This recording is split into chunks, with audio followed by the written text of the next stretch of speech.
अस्सलामुअलैकुम। मोहम्मद इरफान अल इरफानी आपके सामने हाजिर है जी, प्रोग्राम लेकर वर्ल्ड ज्योग्राफी विद इरफान। नाज़रीन मोहतरम और मेरे डियर स्टूडेंट्स, आज हम जिस मुल्क के बारे में जानने जा रहे हैं या जिस मुल्क की मुख्तलिफ पहलुओं पर बात करने जा रहे हैं, वो मुल्क अगरचे हमारा एक रवायती हरीफ मुल्क है और हरीफ होने के नाते हमें उसकी बहुत सारी खामियों का तो पता है, लेकिन कहते हैं कि दुश्मन की खामियों का भी पता होना चाहिए और दुश्मन की खूबियों का भी पता होना चाहिए। तो इंडिया जी आज हमारा मुल्क है जिसकी ज्योग्राफी के बारे में हम बात करेंगे, उसके पॉलिटिकल सिस्टम के बारे में बात करेंगे, उसकी हिस्ट्री के बारे में बात करेंगे और उसकी जो फिजिकल ज्योग्राफी के बहुत दिलचस्प चीज़ें हैं वो भी मैं आपसे शेयर करूंगा, जो कि आज तक हम पे शायद आया नहीं थी। क्योंकि हरीफ होने के नाते हम हमेशा खामियों पर तो नज़र रखते हैं, लेकिन अपने दुश्मनों की जो खूबियां होती हैं उनसे हम हमेशा आंखें जो हैं वो बंद कर लेते हैं। तो हम कोशिश करेंगे कि इस वीडियो को थोड़ा सा नॉन पॉलिटिकली डिस्कस करते हुए इंडिया की ज्योग्राफी और मल्टीपल जो इश्यूज़ हैं इंडिया के, उसको भी हम डिस्कस करें। इंडिया जो है जी, ये अगर हम साउथ एशिया के मैप को देखते हैं तो साउथ एशिया के अंदर इसकी लोकेशन उस जगह पे है कि जहां पे साउथ एशियन तमाम कंट्रीज, जितनी भी नेशंस हैं साउथ एशिया की, उनको एक दूसरे से जब मिलना पड़ेगा तो या तो उनको इंडिया की टेरिटरी को क्रॉस करना पड़ेगा। अगर वो इंडिया की टेरिटरी को क्रॉस नहीं करते हैं तो उनको मैराटाइम जो बॉर्डर है उसको क्रॉस करना पड़ेगा। अगर वो उसको क्रॉस नहीं करते हैं तो उनको फिर किसी थर्ड कंट्री में ही मिलना पड़ेगा। तो इंडिया ने बुनियादी तौर पर पूरे साउथ एशिया का जो रीजन है और जो ममालिक हैं साउथ एशिया के, उनको लॉक किया हुआ है, सिवाय पाकिस्तान और अफगानिस्तान के कि दोनों का बॉर्डर एक साथ मिलता है और दोनों एक दूसरे के साथ मिल सकते हैं। अगर पाकिस्तान बांग्लादेश में जाना चाहता है, भूटान, मालदीव, श्रीलंका, म्यांमार, किसी भी मुल्क में आप जाना चाहता है, कोई भी साउथ एशियन कंट्री, तो उनको इंडिया की टेरिटरी को क्रॉस करना पड़ेगा। तो basically South Asia is basically Indian locked region of the world. जो इंडिया है जी, ये पॉपुलेशन के एतबार से दुनिया का सेकंड मोस्ट पॉपुलेटेड जो है वो स्टेट है और 7th लार्जेस्ट कंट्री है टेरिटरी वाइज, मतलब रकबे के लिहाज से ये 7वां बड़ा मुल्क है दुनिया का। और इंडिया की जब हम मुस्लिम पॉपुलेशन की बात करते हैं तो जहां अब बहुत बड़ी पॉपुलेशन है, जो हम डेमोग्राफी के सेगमेंट में डिस्कस करेंगे, 11% of the world Muslim population जो है वो भी इंडिया में रहती है। इंडिया जो है ये 15 अगस्त 1947 के अंदर आज़ाद हुआ। अगरचे पार्टीशन जो थी वो एक ही वक्त में हो गई थी। ये ऐसे ही है जैसे हम केक को काटने तो एक ही वक्त में एक टुकड़ा अलहदा और दूसरा अलहदा हो जाता है, लेकिन क्योंकि पाकिस्तान ने 14 अगस्त को अपना इंडिपेंडेंस डे मनाया तो इंडिया ने क्योंकि हरीफ था तो उसने कहा कि हम उसी दिन अपना जो डे है वो सेलिब्रेट नहीं करेंगे, उन्होंने एक दिन आगे कर लिया। तो इस तरह से 15 अगस्त जो 1947 है वो इंडिया का इंडिपेंडेंस डे है। और जो कैपिटल ऑफ इंडिया है वो है जी न्यू दिल्ली, और इसके अलावा जो इंडियन करेंसी है वो इंडियन रुपी पे बेस करती है। तो अब हम बात करते हैं इंडिया के इंट्रोडक्शन के बाद हिस्ट्री ऑफ इंडिया पे। जब हम हिस्ट्री ऑफ इंडिया को एनिशिएंट टाइम्स में नाजरीन देखते हैं तो 55,000 ईयर्स अगो, 55,000 साल पहले इंडिया के अंदर जो मॉडर्न ह्यूमन बीइंग है उसकी सेटलमेंट के आसार हमें नजर आते हैं। और जो सेटल्ड लाइफ है इंडिया के अंदर, ये जो रीजन है सब कॉन्टिनेंट का, इंडियन सब कॉन्टिनेंट का, ये 9,000 साल पहले यहां पे जो सेटल्ड लाइफ है वो इंडस रिवर के गिरदो नवाह में बसती हुई नजर आती है। यहां पे एक बात मैं आपको बता दूं कि जो रिवर होते हैं वो इंसानी जिंदगी और दीगर मखलूकात की जिंदगी के लिए लाइफ लाइन की हैसियत रखते हैं। जैसे कहा जाता है कि जो अफ्रीका है वो गिफ्ट ऑफ नाइल कहा जाता है, पूरे अफ्रीकन कॉन्टिनेंट को गिफ्ट ऑफ नाइल कहा जाता है। इसी तरह से सब कॉन्टिनेंट में जब इंसानों ने आबाद होना शुरू किया या आबाद होना शुरू हुए तो इंडस रिवर जो था वो चीज थी जिसकी वजह से लोगों ने वहां पे रहना शुरू किया और वहां पे रहते हुए हजारों सालों की जिंदगियां बसर करते हुए यहां पे फिर इंडस वैली सिविलाइजेशन जो है वो इमर्ज होती है। क्योंकि पानी हमारी जिंदगी है और पानी के बगैर ना तो आप एग्रीकल्चर के काम कर सकते हैं, ना अपनी जो दीगर ज़रूरियात है ज़िंदगी की वो पूरी कर सकते हैं। तो इंसान वहीं पे आबाद होता है जहां पे उसको ज़िंदगी गुजारने के लिए बुनियादी जो सबसे ज़रूरत है पानी मुयस्सर आता है। तो जहां जहां भी दुनिया में दरिया आपको नज़र आते हैं पूरी ज़मीन के अंदर, वो आपको सहरा में नजर नहीं आएंगे, वो आपको इंसानी आबादी में नजर आएंगे। और इंसान की आबादी वहां पे रहती है और हजारों साल गुजारने के बाद वहां पे एक सिविलाइजेशन जो है, और दुनिया की जितनी भी सिविलाइजेशन हैं वो हमको वहीं पे नजर आती हैं जहां पे इंसान की जो बुनियादी जरूरत पानी है वो मौजूद होता है। जब हम इंडियन हिस्ट्री की बात करते हैं तो 1200 बीसी के अंदर संस्कृत की लैंग्वेज जो है वो इंडियन सब कॉन्टिनेंट में इंट्रोड्यूस होती है। और संस्कृत की लैंग्वेज बुनियादी तौर पर वो सोर्स था कि जिसने यहाँ पे हिंदुइज्म का जो सूरज है वो सब कॉन्टिनेंट के अंदर तलू होता है। तो जो हिंदू मजहब है वो राउंड अबाउट, जो तारीख साज या तारीखदान ये कहते हैं कि 1200 बीसी में जो है, अब बीसी मैं बिफोर क्राइस्ट की बात कर रहा हूं, एडी की बात मैं नहीं कर रहा हूं, तब से हिंदुइज्म जो है वो दुनिया में इमर्ज होता है। और उसके बाद जब हम मॉडर्न ईरा के अंदर इंडिया की हिस्ट्री को डिस्कस करते हैं तो मॉडर्न ईरा में जैसे कि हमने पढ़ा था कि मेडिवल ईरा के अंदर जो हमने पढ़ा था कि इस्लाम जो है वो दुनिया में इमर्ज होता है 570 में राउंड अबाउट। आप सल्लल्लाहु अलैहि वसल्लम दुनिया में तशरीफ लाते हैं तो 712 के अंदर जो उमैयद की कैंपेन थी इंडिया के अंदर, मोहम्मद बिन कासम जो है वो तेहरान से चलता है, शिराज जो शहर है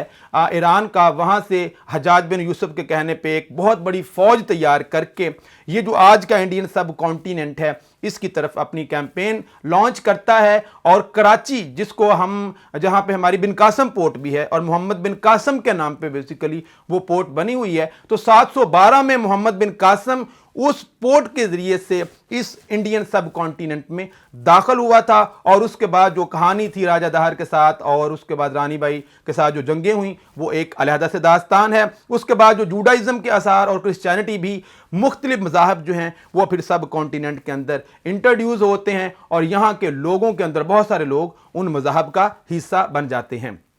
तो जब हम पहले मुस्लिम रूलर की बात करते हैं इस इंडियन सब कॉन्टिनेंट के अंदर, तो महमूद गजनवी जो हैं वो अफगानिस्तान से उनका ताल्लुक था। 999 टू 1030 तक उनका इरा रहता है यहाँ पे महमूद गजनवी का, और वो फर्स्ट रूलर जो हैं वो इंडिया के हमें नजर आते हैं। और उन्होंने अपने लिए सुल्तान का टाइटल जो है महमूद गजनवी ने वो सिलेक्ट किया था। और उसके बाद हमें गौरीद अंपायर नजर आती है, महमूद गौरी, जो कि 1173 से लेकर 1202 तक यहाँ पे रूल करते हैं। और ये फाउंडेशन जो है वो मुस्लिम अंपायर की जो बाकायदा फाउंडेशन है वो गौरीद अंपायर जो है वो यहाँ पे रखती है। उसके बाद जो इरा आगाज होता है वो होता है दिल्ली सल्तनत का।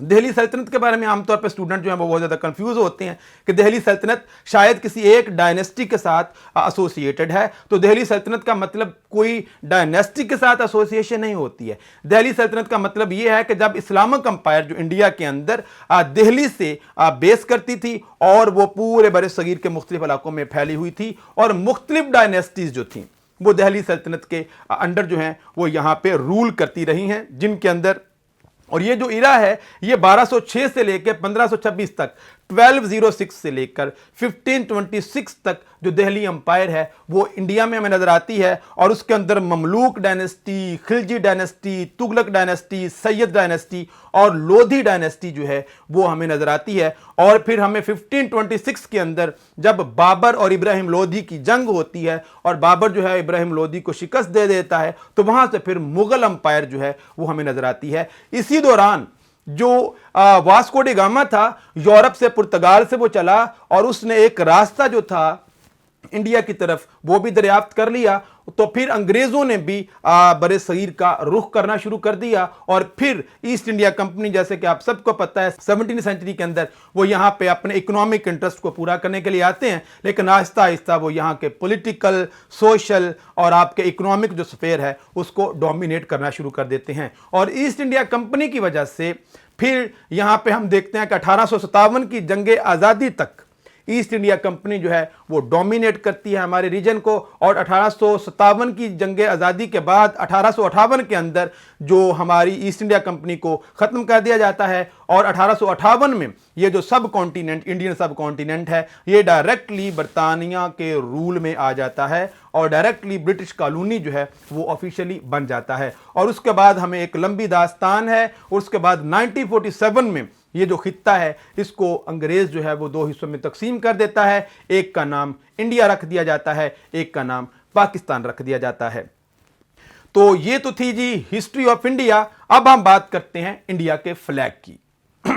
जब हम इंडिया के फ्लैग की बात करते हैं नाजरीन, तो इंडिया का फ्लैग हमें तीन, इसको तिरंगा भी बोलते हैं इंडियन हिंदी के अंदर। तिरंगा का मतलब तीन रंगों पर मुश्तमिल एक झंडा है जिसके अंदर तीन कलर सैफरून, वाइट एंड ग्रीन, तीन कलर हमें नजर आते हैं। जो सैफरून कलर है वो बुनियादी तौर पर करज एंड सैक्रिफाइस एंड फोर्स को रिप्रेजेंट करता है। व्हाइट कलर जो है वो जो मल्टीपल माइनॉरिटीज रहती हैं इंडिया के अंदर उनकी रिप्रेजेंटेशन है। और जो ग्रीन कलर है वो इंडियन लोगों की ग्रीनरी के साथ या नेचर के साथ जो मोहब्बत है उसको रिप्रेजेंट करती है। और दरमियान में हमें अशोका चक्रा जो नजर आता है वो एक व्हील है, हरकत करती हुई व्हील, कि ये वो मुल्क है जो हमेशा तरक्की की तरफ, तहरीक मतलब इसमें रहेगी तरक्की की तरफ। और ये जो अशोका चक्रा हमें नजर आता है दरमियान के अंदर व्हाइट कलर में, इसके अंदर 24 हमें स्पोक्स नजर आते हैं। 24 स्पोक्स जो हैं वो इक्वल डिस्टेंस पे हमें वो नजर आते हैं। और ये जो झंडा है ये 15 अगस्त 1947 के अंदर डोमिनियन ऑफ इंडिया का ऑफिशियल फ्लैग के तौर पर हमें नजर आता है। हम आगे बढ़ते हैं, फ्लैग के बाद डिस्कस करते हैं इंडिया की फिजिकल ज्योग्राफी को। जब हम इंडिया की फिजिकल ज्योग्राफी की बात करते हैं नाजरीन, तो इंतहाई जो उसकी फिजिकल ज्योग्राफी है वो दिलचस्पी की हामिल है। इंडिया की जब हम नॉर्थ को देखते हैं तो इंडिया का नॉर्थ हमें हिमालय के जो माउंटेन्स हैं, 24,000 किलोमीटर पे फैले हुए माउंटेन्स ने इंडिया को नॉर्थ की तरफ से कवर किया हुआ है, जो कि जम्मू एंड कश्मीर से लेके आगे जो अरुणाचल प्रदेश जो उनकी रियासत है वहां तक हमें 3 लेयर्स जो हैं वो जो हिमालय माउंटेन है उनकी नजर आती हैं। और जब हम उसके साउथ में देखते हैं तो उसको समंदर में घिरा हुआ हमें इंडिया नजर आता है। हमें साउथ ईस्ट के अंदर बे ऑफ बंगाल नजर आती है और उसके बाद हमें साउथ के अंदर जो है वो जो इंडियन ओशन है वो नजर आता है, और जबकि हमें साउथ वेस्ट में अराबियन सी जो है वो नजर आता है। और इन्हीं साउथ ईस्ट और साउथ वेस्ट के अंदर हमें इंडिया के जो जज़ायर हैं उसके अंदर एंडमान एंड निकोबार जो उनका जजीरा है वो हमें नजर आता है, जो इंडोनेशिया और मलेशिया के पास है। और उसके बाद लक्षद्वीप जो उनका अराबियन सी के अंदर एक जजीरा मौजूद है। और जब हम इंडियन के रिवर्स की बात करते हैं तो इंडिया के अंदर 3 रिवर सिस्टम है, 3 दरियाओं के निज़ाम है। एक का नाम है गंगा रिवर सिस्टम। ये जो गंगा रिवर सिस्टम है ये डेंसली पॉपुलेटेड एरिया है, और ये जो गंगा का है ये मुख्तलिफ इलाकों से गुजरता हुआ बे ऑफ बंगाल में गिर जाता है। जब हम ब्रह्मपुत्रा रिवर सिस्टम है, इसका दूसरा जो दरिया है वो है ब्रह्मपुत्रा रिवर सिस्टम, जो कि 3 मुल्कों को सैराब करता है, इंडिया को, चाइना को और बांग्लादेश को। मतलब ये बहुत बड़ा रिवर है जो को हिमालय से हमें निकलता हुआ नजर आता है। और उसके बाद है जी इंडस रिवर, दरियाए सिंध, जो कि पाकिस्तान की जमीन को भी सैराब करता है, और इस दरियाए सिंध का एक बहुत बड़ा जो पोर्शन है वो इंडिया की सरजमीन को भी सैराब करता है। जैसे कि पाकिस्तान अ हार्ड कंट्री एक किताब है जिसके अंदर यह कहा गया कि Pakistan is the Gamble on Indus river while on the other hand India is the Gamble on the monsoon. ये जो मूनसून की हवाएं हैं या जो बारिशें हैं ये भी इंडिया की जो पानी की ज़रूरतें हैं और जो एग्रीकल्चर की ज़रूरतें हैं उनको पूरा करने में बहुत अहम किरदार अदा करती हैं। इसके अलावा जो इंतहाई दिलचस्प चीज़ हमें नज़र आती है वो हमें नज़र आती है जी इनकी जो नॉर्थ ईस्ट की रियासतें हैं उसके अंदर एक सिलीगुड़ी कॉरिडोर है। सिलीगुड़ी कॉरिडोर जो है, जैसे हमने अफगानिस्तान के अंदर वाखान कॉरिडोर पढ़ा था जिसने चाइना के साथ मिला रखा था अफगानिस्तान को, ये जो सिलीगुड़ी कॉरिडोर है इसको चिकन नेक ऑफ इंडिया कहा जाता है। मतलब चिकन नेक ऑफ इंडिया के वो हमें नजर आता है कि जैसे किसी मुर्गे की जो गर्दन है उस तरह की बनी हुई वो ईस्ट की तरफ हमें नजर आती है। और वो जो 7 सिस्टर्स कहा जाता है उन रियासतों को, जो नेक ऑफ इंडिया ने 7 सिस्टर्स को rest of the land of the India के साथ मिला रखा है। आप नक्शे में भी ये सब कुछ देख रहे होंगे। तो ये जो सिलीगुड़ी कॉरिडोर है ये तकरीबन 22 से 28 किलोमीटर, सिर्फ 22 से 28 किलोमीटर एक लैंड की पट्टी है जिसने रेस्ट ऑफ द जो 7 स्टेट्स हैं जो नॉर्थ ईस्ट इंडिया की रियासतें हैं उनको रेस्ट ऑफ द इंडिया के साथ मिला रखा है। तो ये एक इंतहाई दिलचस्प ऊपर आपको भूटान और मालदीव नजर आते हैं, नीचे आपको बांग्लादेश नजर आता है और दरमियान में एक छोटी सी पट्टी है जो कि इंडिया को और जो 7 सिस्टर्स ऑफ इंडिया हैं उनको आपस में मिला रही हैं। और आजकल जो हम देखते हैं कि आसाम और दीगर जो ईस्ट की रियासतें हैं, जो बांग्लादेश के पास रियासतें हैं, वहाँ पे हमें बहुत सारे एहतजाज भी नज़र आ रहे हैं। ये जो वहाँ पे इंडियन सेटलमेंट या सिटीजनशिप का जो बिल है, इसके ऊपर, शहरियत के बिल के ऊपर, क्योंकि वो बांग्लादेश के साथ सारी रियासतें लगती हैं और बहुत सारे माइग्रेंट्स जो हैं वो बांग्लादेश से वहाँ पे गए हुए हैं, तो वहाँ पे इस कॉन्टेक्स्ट के अंदर वहाँ पे एहतजाज होता हुआ नज़र आ रहा है। आगे हम बढ़ते हैं और फिजिकल ज्योग्राफी के बाद हम पॉलिटिकल ज्योग्राफी ऑफ इंडिया की बात करेंगे। इंडिया जो है जी, इसको जब हम पॉलिटिकल ज्योग्राफी की बात करते हैं तो इंडिया का बॉर्डर जो है वेस्ट में पाकिस्तान के साथ मिला हुआ है, नॉर्थ के अंदर 3 ममालिक हैं, चाइना, नेपाल एंड भूटान के साथ मिला हुआ है, मशरिक के अंदर 2 ममालिक हैं, म्यांमार और बांग्लादेश, वो मशरिक में इंडिया के साथ मिले हुए हैं, और इंडियन ओशन जो है, India is in the vicinity of Sri Lanka and the Maldives, मतलब मैराटाइम का जो बॉर्डर है इंडिया का, उसने मालदीव और जो श्रीलंका है उस मैराटाइम ने उनको भी इंडिया के साथ मिला रखा है। और 2 जज़ायर मैंने आपको बताए थे, अंडमान एंड निकोबार आइलैंड जो है वो maritime border Thailand and Indonesia के साथ शेयर करता है। ये थी जी पॉलिटिकल ज्योग्राफी या नेबर्स ऑफ द कंट्री। अब हम डिस्कस करेंगे जो एडमिनिस्ट्रेटिव डिवीजन है इंडिया की, जो इंतजामी तकसीम है इंडिया की, उसको। इंडिया जो है जी उसको 6 मेजर जोन में तकसीम किया गया है, east India, waste India, north India, south India, north east India and central India, मतलब कि टोटल 6 मेजर जोन हैं।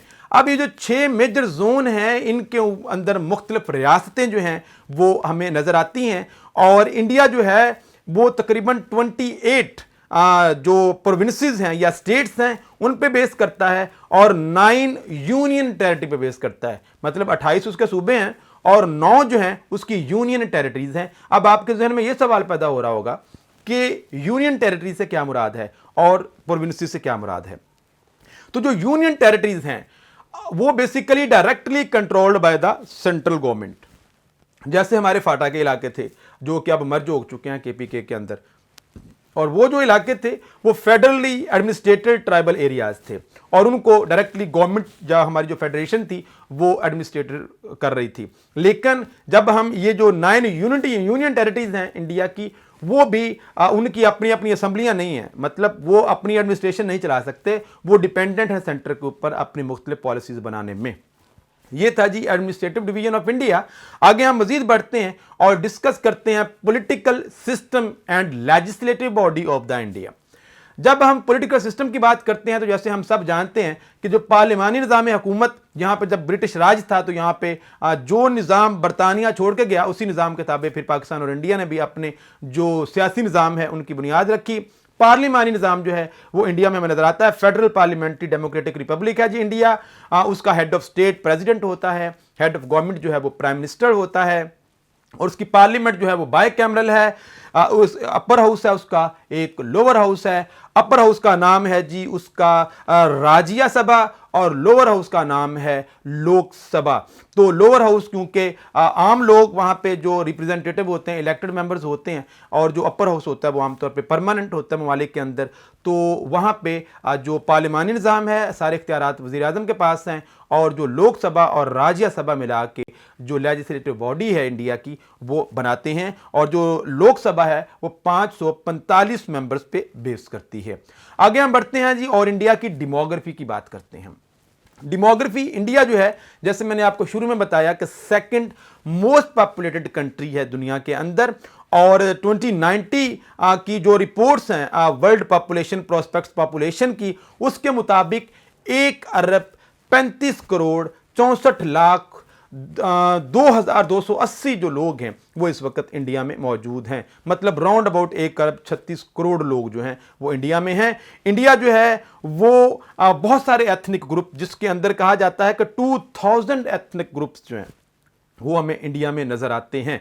और जो वहां पे हम सेक्स रेशो देखते हैं, मेल और फीमेल की जो रेशो देखते हैं नाजरीन, यहां पे एक बड़ी दिलचस्प बात है कि वहां पे 944 फीमेल फॉर द 1000 मेल। कि पहले जो आबादी है वहाँ पे मेल की ज़्यादा है इंडिया के अंदर, लेकिन उसकी एक रीज़न जो है वो मुख्तलिफ जो NGOs हैं वहाँ पे काम कर रही, वो ये कहती हैं कि बुनियादी तौर पर जो इंडिया के लोग हैं जो फीमेल होती है उनका वो अबॉर्शन करवा देते हैं। इस वजह से वहाँ पे लड़कियों की तादाद दिन ब दिन बहुत कम हो रही है और बहुत सारी वेबसाइट्स और BBC की भी हमें रिपोर्ट्स मिलती हैं जिसके अंदर ये चीज़ हमें नज़र आती है, जबकि मेल जो हैं उनकी तादाद दिन ब दिन बढ़ रही है।